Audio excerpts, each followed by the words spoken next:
The Atlanta Falcons are 4-6 on the season, and most of us know that the team is rebuilding. That's a word they don't like to use in Flowery Branch, but it is in fact happening. They're 4-6. They have $70 million in dead cap money.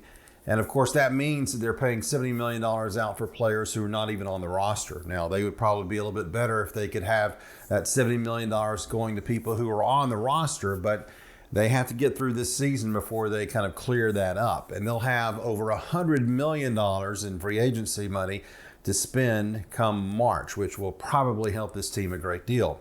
But the biggest problem with this franchise is not even the lack of talent, it's the lack of intelligence by the head football coach, Arthur Smith, who refuses to understand and acknowledge that there is a problem at quarterback. Marcus Mariota was brought in as a transitional piece from Matt Ryan to whoever will take over as the next full-time quarterback for this team. Mariota was a high draft pick out of Oregon a few years ago for Tennessee, but never really made it and wound up as a backup in Las Vegas the last few years. And he's just not very good. He can't pass. And when you have a quarterback who can't throw, you've got a problem. Of course, Arthur Smith doesn't want to acknowledge that. And when he continues to be asked about the quarterback situation on a weekly basis by D. Orlando Ledbetter and the other reporters in Atlanta who cover the team on a daily basis, he says there is no situation. Well, when you have a quarterback who only throws for 61% completion percentage and you have two former first-round picks, Drake London and Kyle Pitts, your last two first-round picks who are pass catchers who can't catch anything because you've got a quarterback who can't throw, yes, Coach Smith, you have a problem.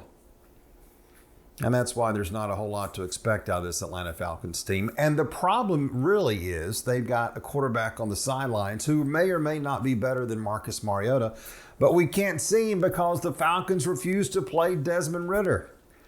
The Falcons can't throw the ball down the field with Marcus Mariota, so you would think they would at least be curious enough to see if Desmond Ridder, the third-round pick out of Cincinnati, could be good enough or at least better than Marcus Mariota to give it a try. Maybe they could win the division if, in fact, they let Desmond Ridder play, but they won't because the head coach is being stubborn. These head coaches in the NFL, they certainly do get stubborn about their decisions, and what they say usually goes. And for some reason, whether it's the development of the quarterback or just not believing in the quarterback, Arthur Smith does not feel like Desmond Ridder can be better than Marcus Mariota. And that's saying a lot since Marcus Mariota is not very good.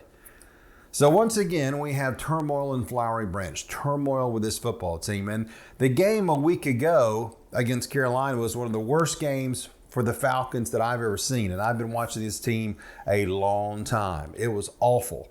But until the head coach gets a clear understanding of his problem, which is right behind the center, I don't know if it's going to get any better in Flowery Branch.